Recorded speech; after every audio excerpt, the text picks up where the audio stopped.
जय हिंद दोस्तों। भारत की आज़ादी में अगर कोई सबसे बड़ी रुकावट बनी तो वो थी खुद भारत के वे चंद गद्दार जिन्होंने वीर सपूतों के साथ विश्वासघात किया था। आज ऐसे ही एक वीर सपूत की गाथा लेकर आए हैं जिन्होंने ऐसे ही किसी गद्दार को उसकी सज़ा मुकम्मल की थी।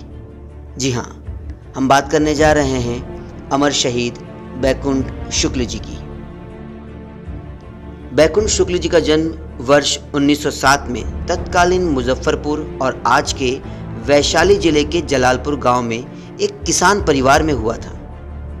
वह हिंदुस्तान रिपब्लिकन एसोसिएशन के संस्थापकों में से एक योगेंद्र शुक्ल जी के भतीजे थे।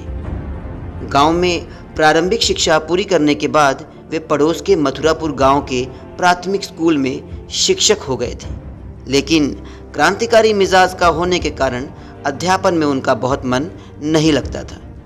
वह देश को आज़ादी दिलाने के लिए कांग्रेस द्वारा की जा रही कोशिशों से प्रभावित थे और हाजीपुर के गांधी आश्रम में काम कर चुके थे। वर्ष 1930 के सविनय अवज्ञा आंदोलन में उन्होंने भाग लिया और जेल गए। पटना के कैंप जेल में रहते हुए वह हिंदुस्तान सोशलिस्ट रिपब्लिकन आर्मी के संपर्क में आए और क्रांतिकारी बने। इसी बीच काशी में उनकी मुलाकात आदरणीय चंद्रशेखर आजाद जी से हुई और उनकी जिंदगी बदल सी गई। बैकुंठ शुक्ल की पत्नी राधिका देवी भी पति के साथ क्रांतिकारी आंदोलन में कूद पड़ी थी। वर्ष था 1931। जी हाँ, 1931 में भगत सिंह, राजगुरु और सुखदेव को लाहौर षड्यंत्र कांड में सजा के ऐलान से पूरे देश में गुस्से की लहर फैल गई।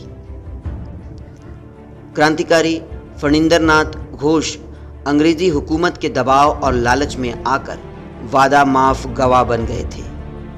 उन्हीं की गवाही पर तीनों क्रांतिकारियों को फांसी की सजा मिली।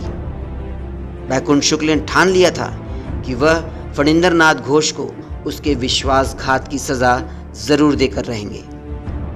फणींद्र घोष तब बेतिया में थे, जहां ब्रिटिश सरकार ने उनकी सुरक्षा का प्रबंध भी किया था।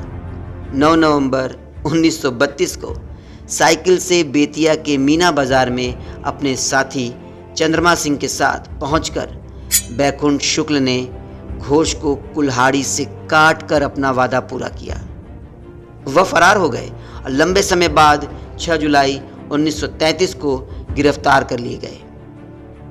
उन्होंने चंद्रमा सिंह को बचाते हुए घोष की हत्या की सारी जिम्मेदारी अपने ऊपर ले ली। ऐसे थे ये वीर सपूत। उनके खिलाफ मुकदमा चलाया गया और उन्हें फांसी की सजा देने का फैसला हुआ।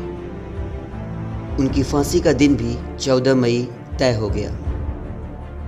14 मई 1934 के दिन गया सेंट्रल जेल के 15 नंबर वार्ड से फांसी स्थल की ओर जाते हुए बैकुंठ शुक्ल जी कह उठे, अब चलता हूं, मैं फिर आऊंगा, देश तो आज़ाद नहीं हुआ, वंदे मातरम। मात्र 28 साल की उम्र में बैकुंठ शुक्ल ने फांसी का फंदा चूम लिया। उनकी स्मृति में डाक टिकट जारी किया गया और हाजीपुर में एक आदमकद मूर्ति भी स्थापित की गई। गया सेंट्रल जेल का नामकरण बैकुंठ शुक्ल के नाम पर करने पर सहमति बन चुकी है। अब देखते हैं यह सहमति मूर्त रूप कब लेती है। आइए हम सब मिलकर ऐसे अमर शहीदों को नमन करें और अपने इस पीढ़ी और आने वाली पीढ़ी को ज़रूर अपने इस गौरवमयी इतिहास से रूबरू कराएं। जय हिंद।